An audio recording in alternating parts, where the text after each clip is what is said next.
Malt barley has been our mainstay since the 1970s when we first started growing barley. Barley was a nice fit. It picked up the difference there in the early 70s when the brewing company started coming in, recognizing the value of the barley that we could produce for them here on an irrigated bench.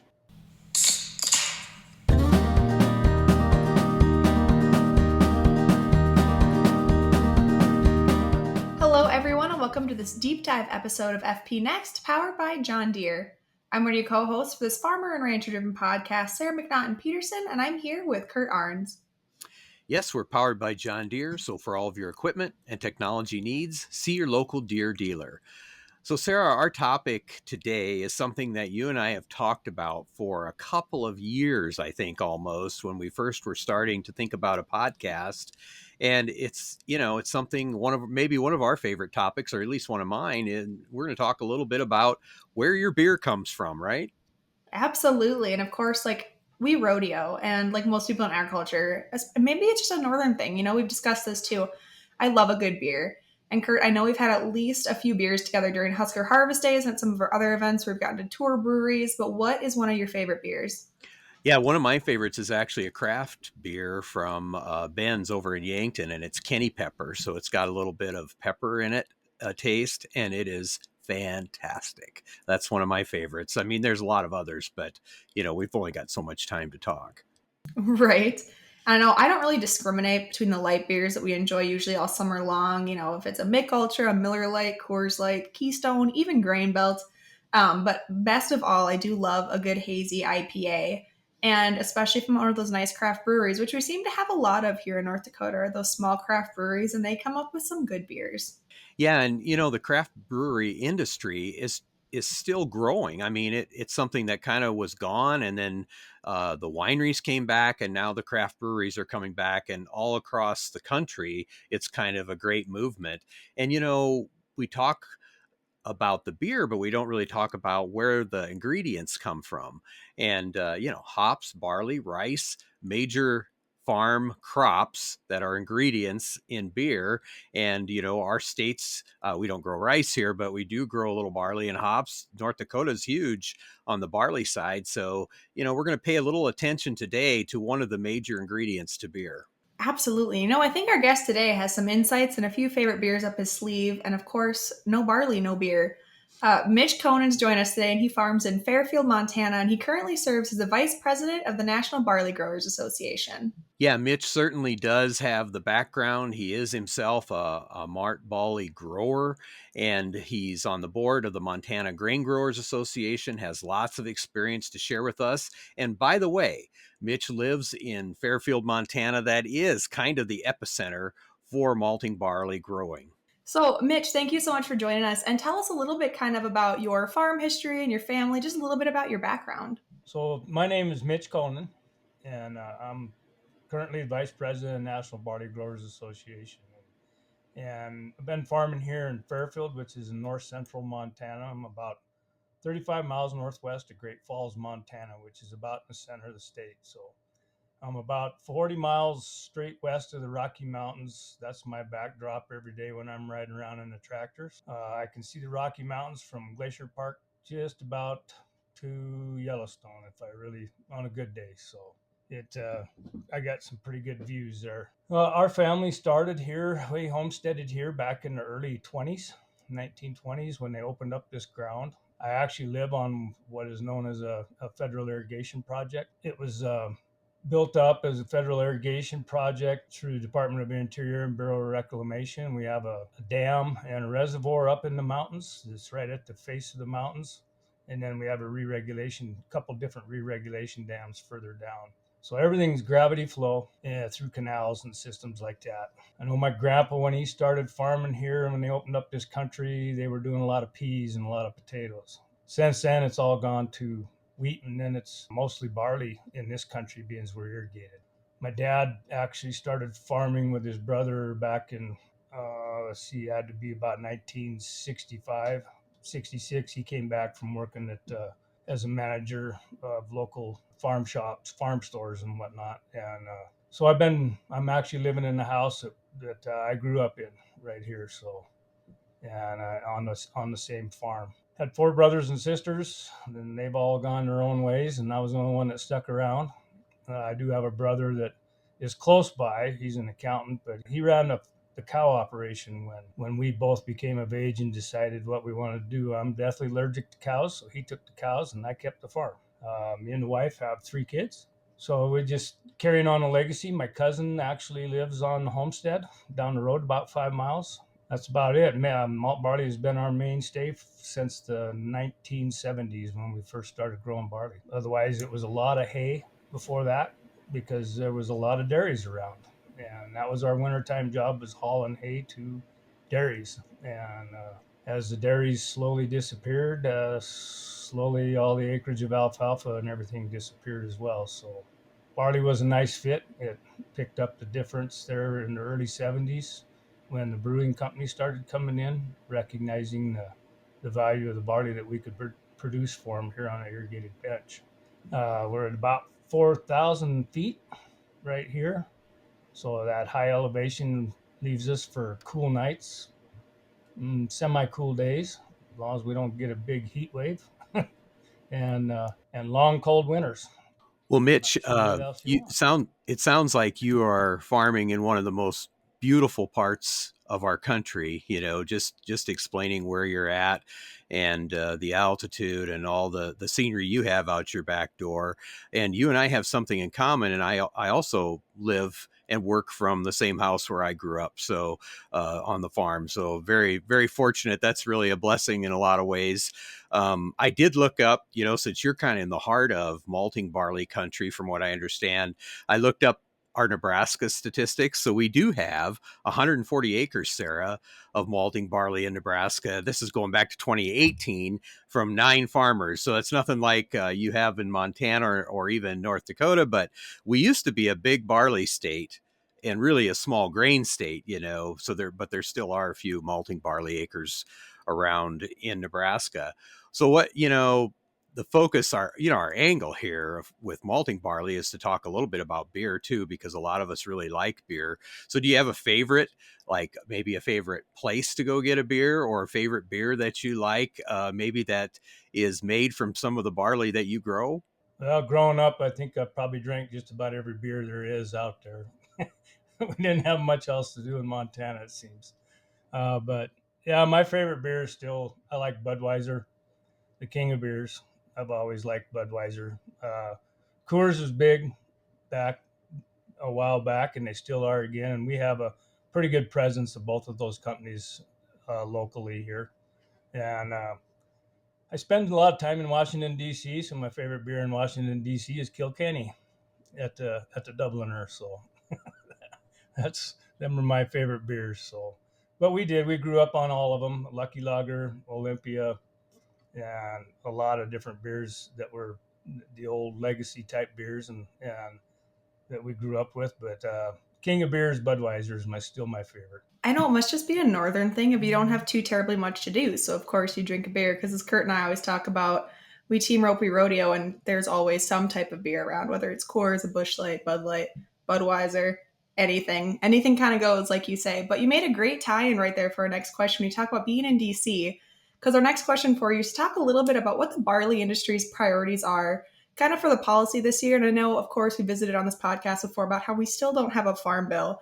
What are some of those policy priorities for you guys? Yeah, our biggest policies that we discuss when we go back there is that farm safety net. It all ties back to that farm safety net. When we're price takers, so our markets get manipulated by trade negotiations. They get manipulated by just things that are out of our control. So, as price takers, we have to really watch that market, but we have to watch our business as a whole. And it's that farm safety net that really gives us some stable ground to work with, and especially with our lenders. I mean, our bankers and our lenders, they really ask a lot out of us to make sure that we can turn a profit on it. And with the environmental conditions, we either get hailstorms or late rains at about harvest time.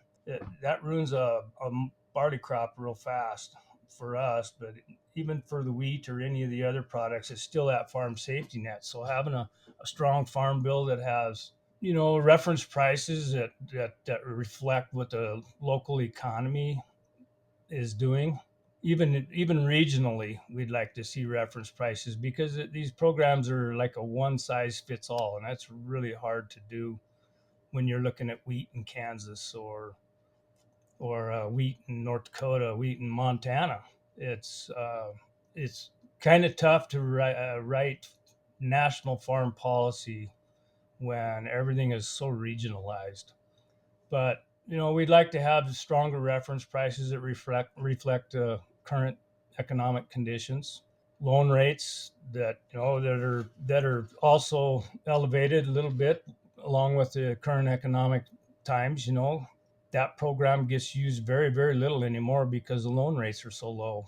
Otherwise, we have to rely on our bankers, and it's getting really, really hard. This year's getting to be really, really hard. I'm in the process of renewing my operation loan right now, and it's getting tough with the programs that we're seeing. So a lot of it is that farm bill, having that safety net, which has basically a 15 to 25% deductible. So even we're not asking to be made whole every year because we know there's other issues and we got to look out for everybody else as well. But when you got a program that's got a 15 to 25% deductible, so you're working on 75 to 85% of income that you have to cover a whole year's worth of expenses with, it makes it tough. That crop insurance is the big thing, and we do have skin in the game because we're paying the premiums, a portion of about a third of those premiums. And yeah, we are subsidized to 2/3, but that guarantees this nation a safe and reliable food supply is basically what that program is for. And if we don't have it and we don't have a strong farm bill, there could be a shortage in food in this country that could happen really fast because the way the markets are and the way the current economic situations are with the high prices, we could lose a lot of farms really fast. So the farm bill is just protecting that food supply for our country.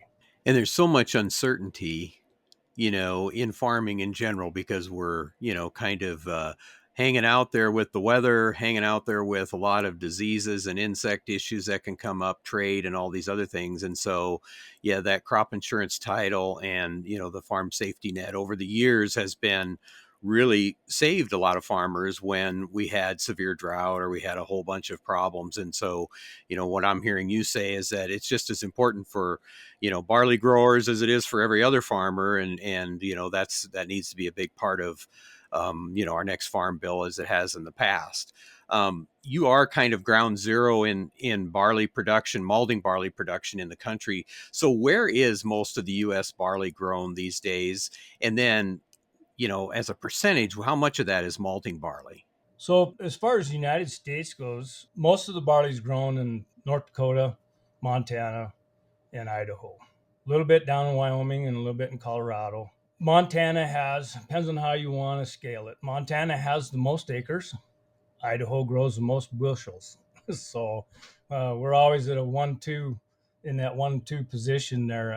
But yeah, Montana, North Dakota used to rank pretty good along with Montana for years, but corn and soybeans have moved into that state and eaten up a lot of those acres. Montana usually has the number one in acres, and I was trying to look here. I think if I remember right, there's about 900,000 acres was in Montana in 2023, which is down. We've usually up a little over 1 million acres in Montana. We average about 51 bushels an acre.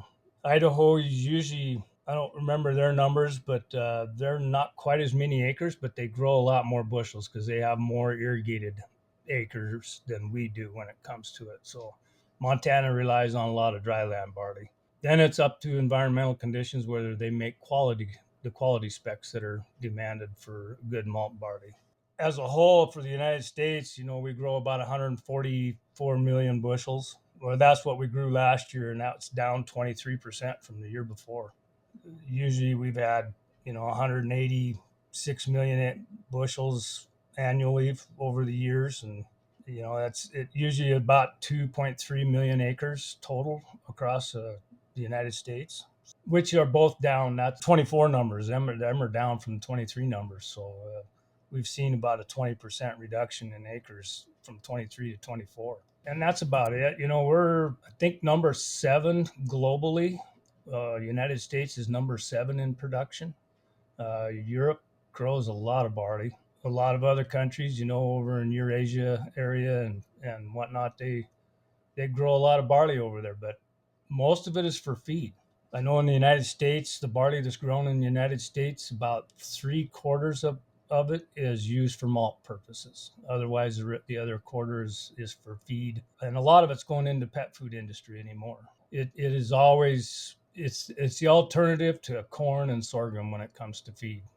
I know it's especially in North Dakota, you're talking about the decreases. And I know NDSU published some stats that in 2024, North Dakota grew about 370,000 acres in North Dakota, which is down over 50% from 2023. And so I think it's really interesting kind of to see like how those other crops move in and what those changes kind of look like. But one thing I want to talk to, since it seems like we have so much barley production in the United States with so much malting barley, how do some of the growers access the malting barley market and kind of find contracts for their crop? Well, it's, a lot of the malting companies come to us or make available to us the contracts. And, it's whether it's dry land or irrigated. And then depends on where they have storage facilities or where they have processing facilities, how close them are. I know Idaho Falls has quite a bit of malting plants there and a lot of storage down there as well. So that's why Idaho is big. Southern part of Idaho in the irrigated plains down there are big in malt barley production. Same thing here in where I live. I have Anheuser-Busch has a storage facility in Fairfield, which is about 5 miles away from my house.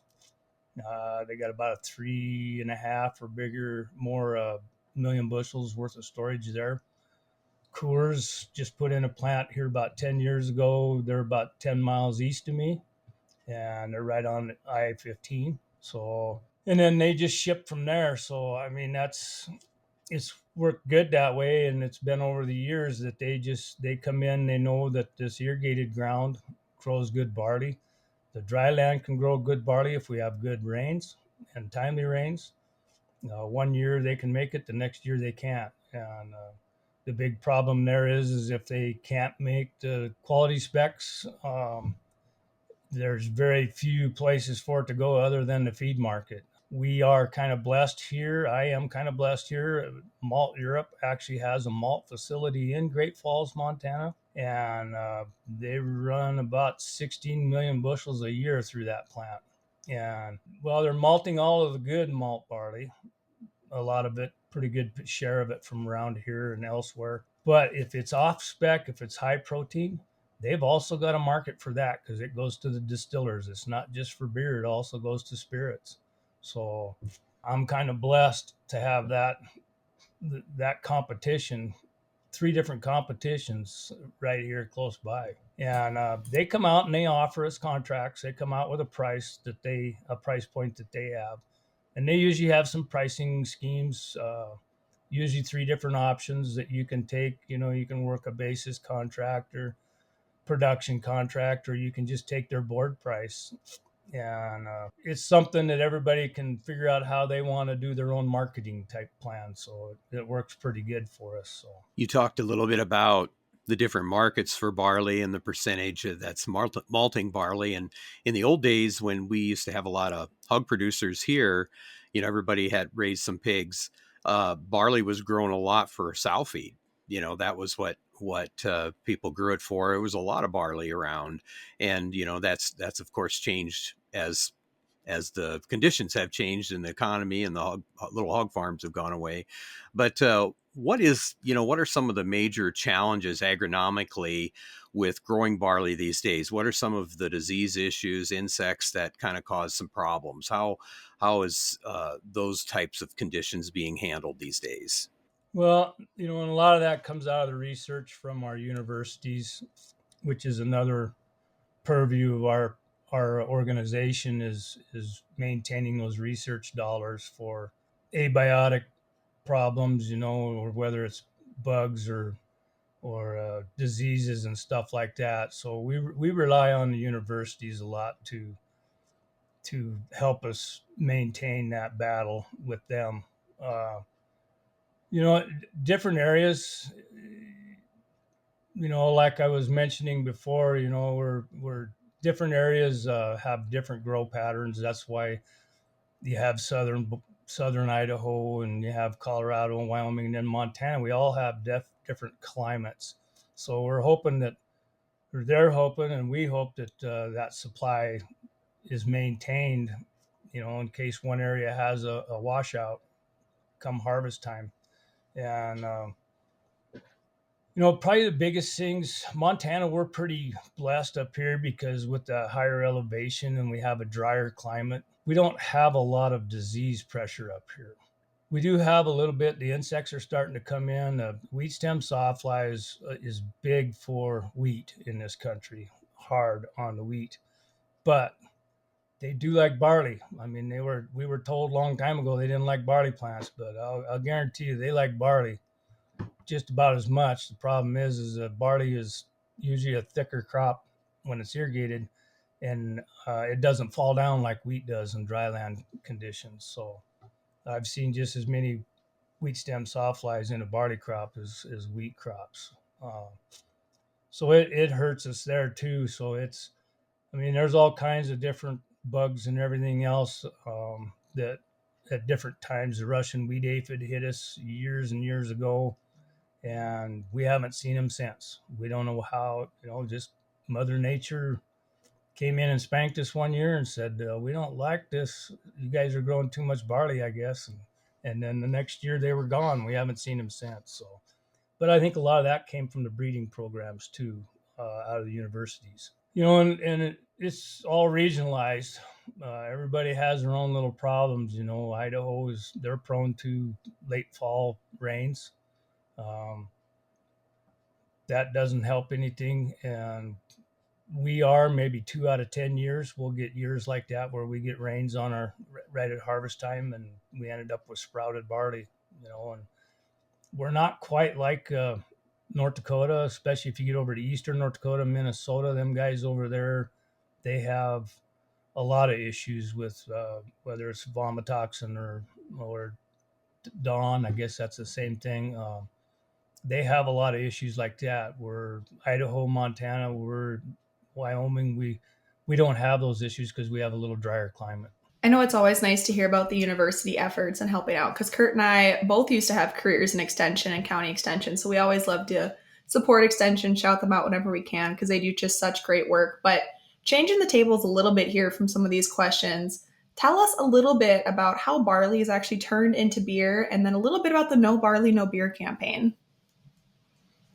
So beer is, barley's turned into the beer making process and the distillers as far as that goes. I mean, there's just about as much goes into distillers as beer making. So first they'll take that barley and they'll soak it for 3-4 days.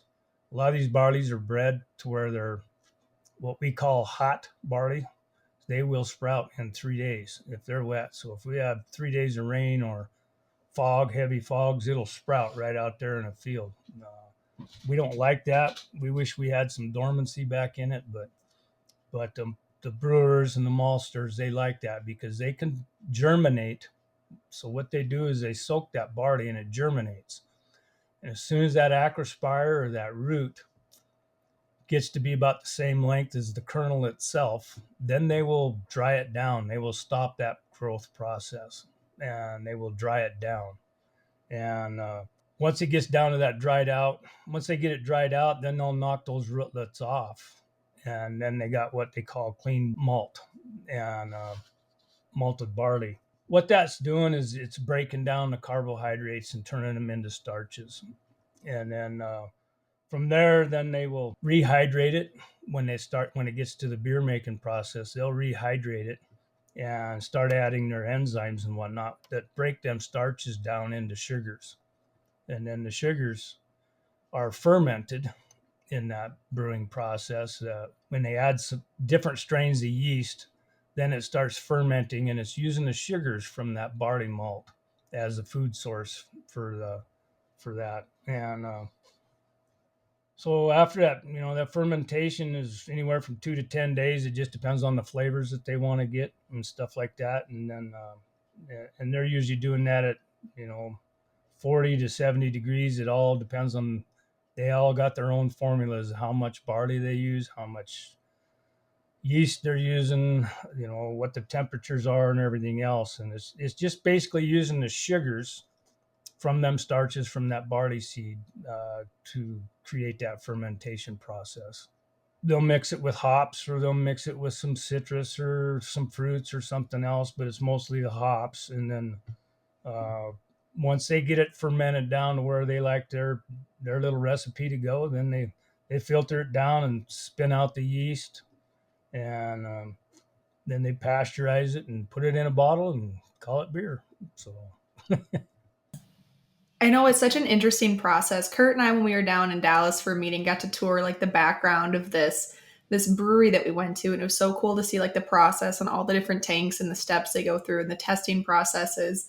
And then even that they like were running stuff through the canning machines, like I think it's such a cool process, and it always makes me realize just how much goes into like that hazy IPA that I've ordered. And it's always fun, of course, when it's like the Northern Plains crop you get to enjoy for the most part. yeah. Well, and the other thing with barley malt. So if you look at a lot of your candy bars or your potato chips or a lot of other foodstuffs, it's got a malt barley extract in it.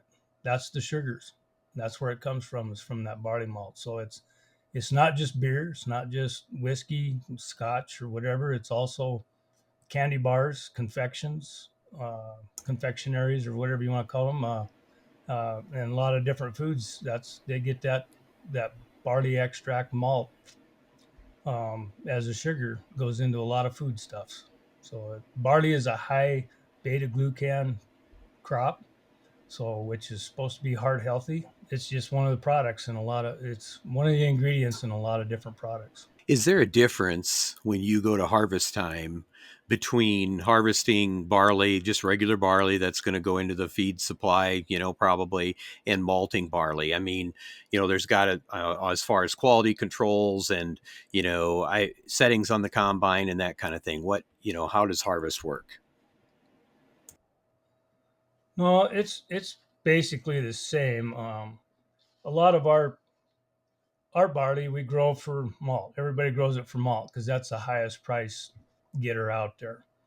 And the only time it really goes to feed is if it doesn't make grade.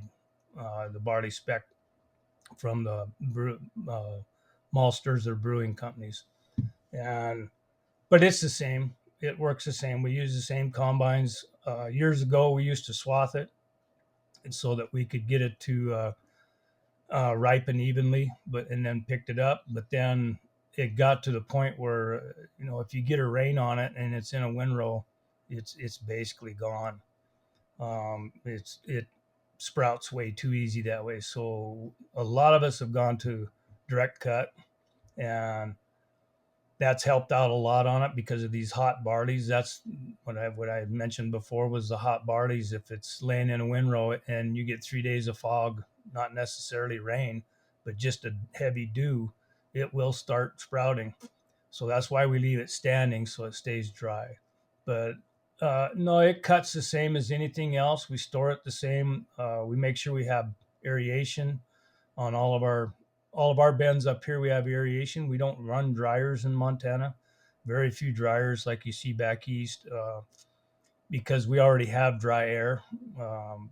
Always low humidities in our area here, and just pulling air through the bends, we pull that harvest heat out of it, and then turn them off, and then we'll turn the fans back on when we get a cold snap coming through, and we'll get her down to almost freezing, and it'll store for years in the grain bins that way. But as far as the harvest and everything else going, settings on the combine, it's basically the same as any other crop. We cut it and harvest it the same, handle it the same. There's nothing special to it. Nothing like the cold snaps up in the northern plains to keep crops good, right? Especially if they're dry enough. Well, that is like such great insight, and thank you again for joining us. Is there any other final thoughts on no barley, no beer, the barley industry as a whole, or anything you want to share with our listeners? Oh yeah, and I forgot to answer your question on the no barley, no beer. Was that came from the AMBA, American Malting Barley Association, National Barley Growers, and AMBA. We joined forces. We have a lot of meetings together and everything else. That basically came from them, and we get to use it in the barley industry at National Barley as our motto or our logo or however you want to call it. And it's a pretty good descriptor out there when you're walking around with a no barley, no beer hat, and everybody wants one, and they're hard to come by. But yeah, that's a collaboration between AMBA, which oversees all of the different barley varieties for malting and brewing and stuff like that, and then National Barley Growers, which is the advocating arm of the industry back in DC. Awesome. Well, thank you so much again, Mitch. This is a great conversation. I remember back when I worked in ag media on the radio in 2018, somebody from North Dakota Grain Growers had given all of us like the no barley, no beer sunglasses. And I still like kick myself for getting rid of those or leaving them in my old office when I left because I'm like, oh, those are the things I wish I would have hung on to as I'm doing my deep cleaning and getting rid of stuff. I can get you some more. I'll email you my address so you can send me that stuff, right? Sure. That's a good sticker. We got them on a lot of people's computers, their laptops. So when they open it up, everybody can see it's no barley, no beer at the meetings. Everybody focuses on that. Right. I mean, how many times do you go to an ag meeting, whether it's like a trade show, a conference, or anything in ag, and there's not like a beer tent or a beer booth or a company that's doing a beer tasting? I know I was at the Prairie Grains conference up in Grand Forks, and they were giving out tickets for everybody to like go get their beer after from Anheuser-Busch. And it's like, this is such a northern, I don't know if maybe it's not a northern thing, but I know, Curt, whenever I go anywhere else, it seems like it's especially in the north. We've got the focus on the beers. You need to come to Montana Grain Growers Association annual convention, and first week of December usually. That was usually Anheuser-Busch sponsors one beer night, and Coors sponsors the next beer night. So it's free beers for about a half hour, 45 minutes, depending on Right. how fast it goes. It gets cut off after a certain time, right? Yeah. Well, maybe I'll have to make the trip out west. Curt, we're not too far from Montana. Yeah. So I am the past president of Montana Grain Growers Association. Worked my way, was on the board, went through the chairs, and was also a member of NOG at one time when I was on the executive team at Montana, and then I was also on the board at National Barley. So come June, I will be the president. I'm hoping. So I don't have any opponents right now. The barley industry as a whole, and it's the malt side of it, but that U.S. barley crop averages about $1.07 billion a year. And this is 1922 or 2022 numbers. You multiply that times 400 times for the value added of that barley crop. And the brewing industry creates about $409 billion a year in, beer sales or whatever. So about 68% of the barley goes into beer. 21% goes into feed. 4.5% is going into food. 3% is going into whiskey, and just short of 3% is going right back into seed. But and that's supporting over 9,000 breweries, over 120 malt plants in the United States, and over 1,000 distillers. So it's a pretty big economic impact, and when you look at it as a nation, there's plenty of value there. Mitch, we had just talked about the Super Bowl not that long ago on our podcast, and how important beer is to the Super Bowl, to celebrating Super Bowl Sunday. So, hey, this just ties right into we must have a theme, Sarah, on some of our podcasts that we're kind of all leading together, I think. I think food is just the theme, it seems like. I don't know if we're just always hungry, Kurt, or what, but we're always talking about food or beers or cows or horses or something like that. So it must just be the theme. Well, that's what agriculture is about, right? That's feeding the country. And as long as we got food, we got security, and we provide that food for all walks of life and for everybody. It's made available for everybody. So, and that's what we're here for as farmers.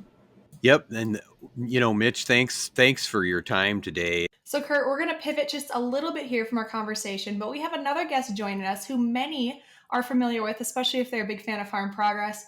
Willie Vogt has been a mainstay in the ag media world and, of course, is a big part of our team here at Farm Progress before he quote unquote retired.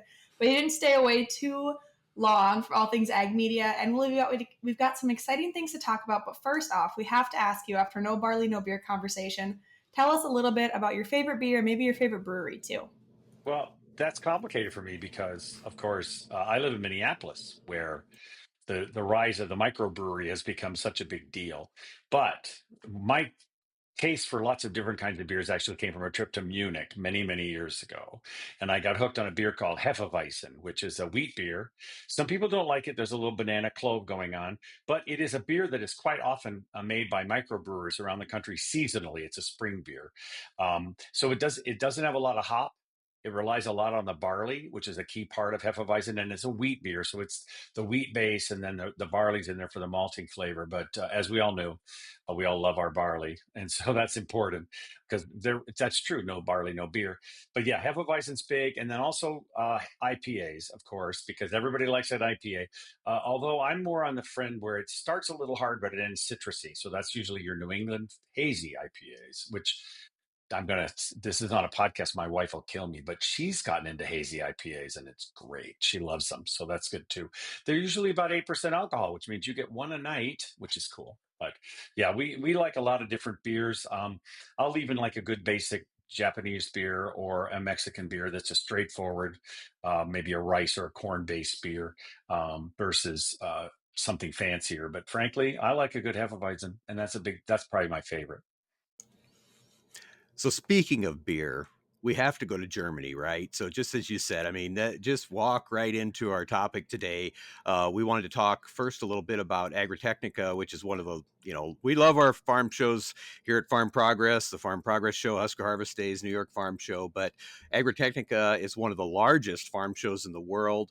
Visitors from like 149, 150 countries attending, and aside from the show itself, because we could do a whole episode on that alone, could you tell us a little bit about an exciting tour opportunity for farmers that you have?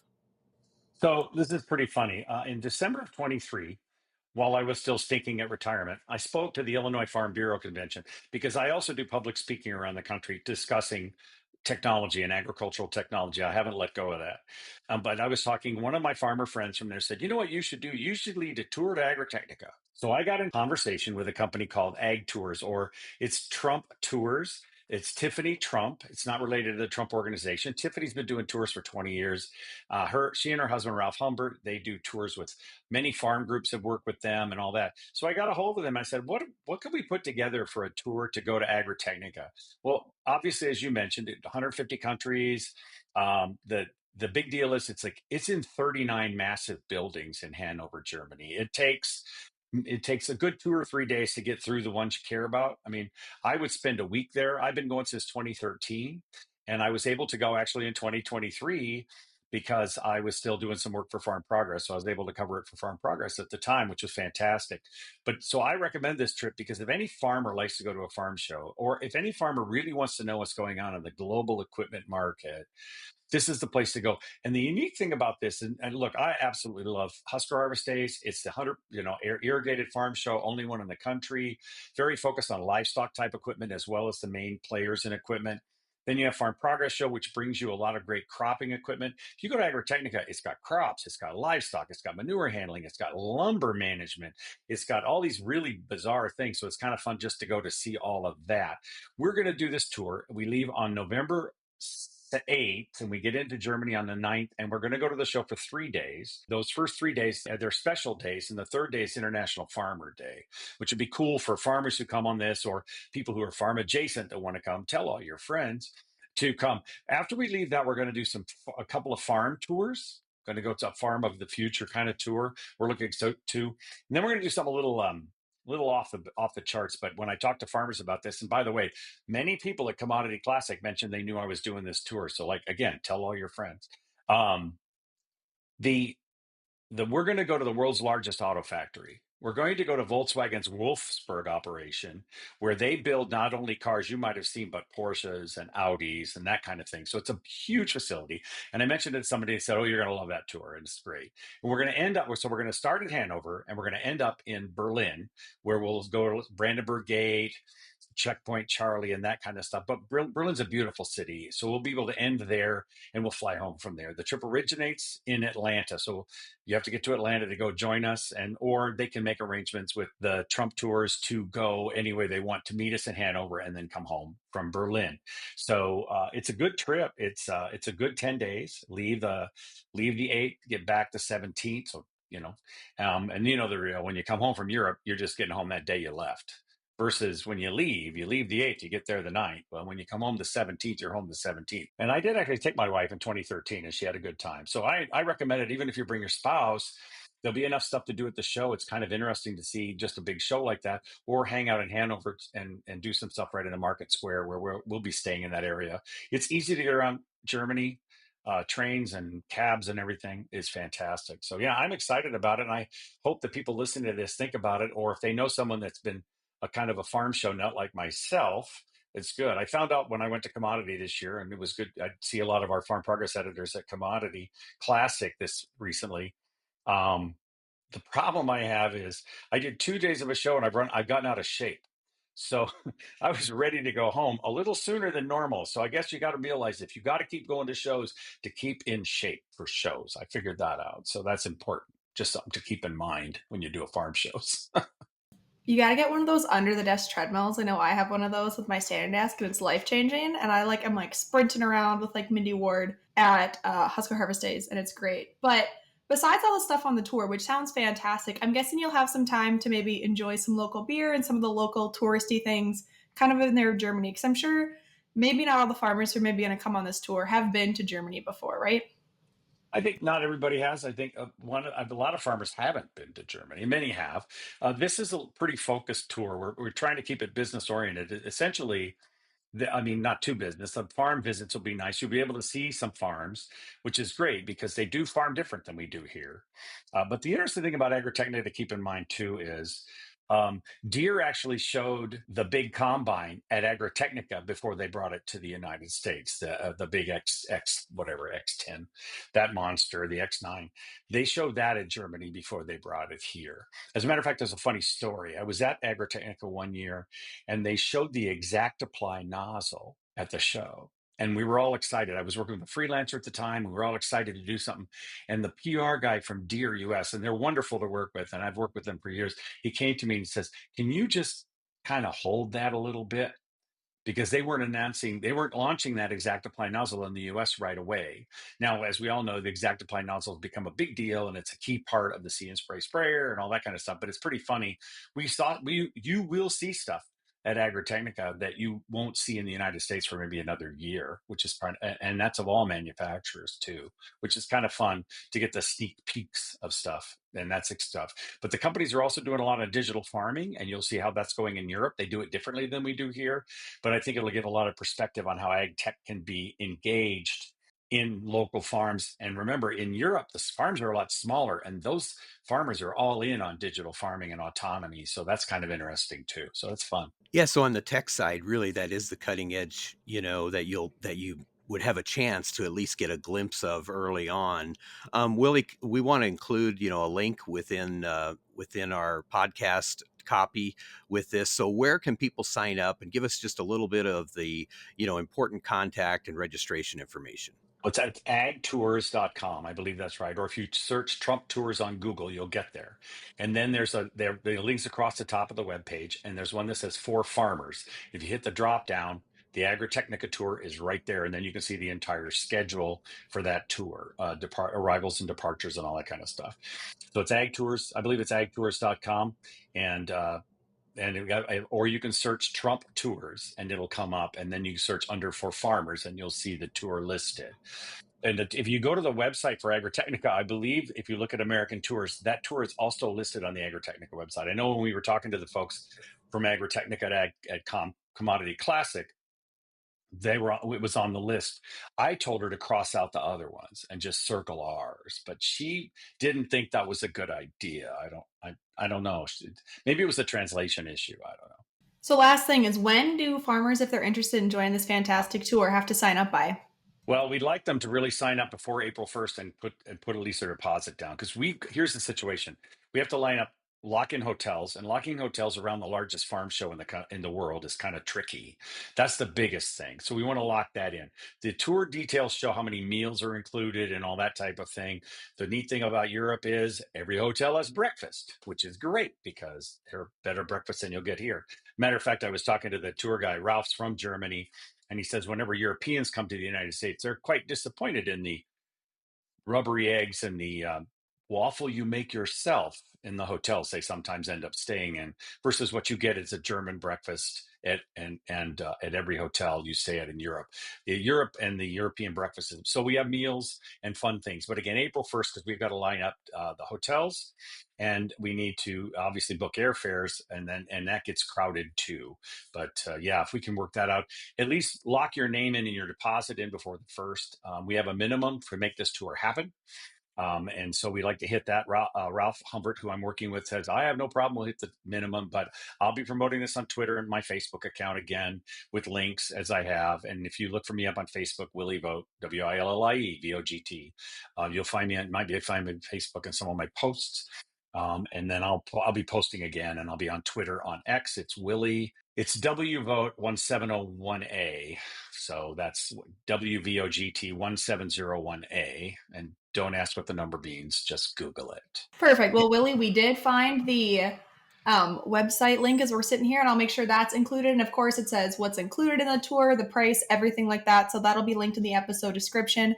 Otherwise, Curt, do you got any last minute questions? I mean, I don't think Germany's on our bucket list for this year, but maybe in the future we'll be able to get our way over to Germany. I actually already know who from your team is going. Just saying. Oh, it's the sneak peeks always, right?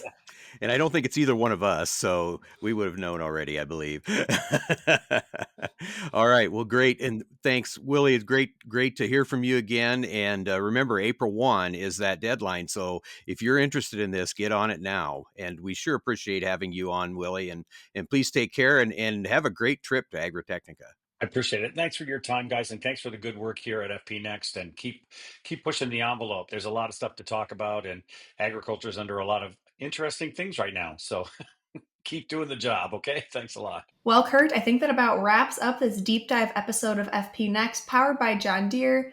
Thanks, Mitch, again for joining us and talking about these great growers we have for the barley industry and some of the policy discussions we had. And we'll have some of those links we talked about today in the episode description. Yes, and to our listeners, we want to thank you for tuning in to this episode of FP Next, allowing us into your tractor cab, your truck, on your farm, and in your shop and in your fields. A special thank you goes out to our digital production and marketing team members who put in a lot of work with us. And if you want to be sure not to miss any of our top stories, sign up for your Farm Progress text blasts, which bring the hot stories right to your inbox. You can sign up for those text alerts by texting FARM, F-A-R-M, to 20505. Be sure to follow Farm Progress on social media to stay up to date with ag news and more, and check out the digital edition of your regional publication at farmprogress.com. Stay tuned for our next episode. We'll be visiting with a Farm Progress colleague who reports from the epicenter of the highly pathogenic avian influenza. Yes, we're excited to be featuring this colleague, so you won't want to miss this. Plus, you'll get a lot of really good updated information. Absolutely. We all hate the high egg prices, right? And remember, you can follow along with FP Next by listening and subscribing on your favorite podcast platform or YouTube or Farm Progress Online. And be sure to leave us a review if you enjoy the show. Sarah always says 5 stars or nothing.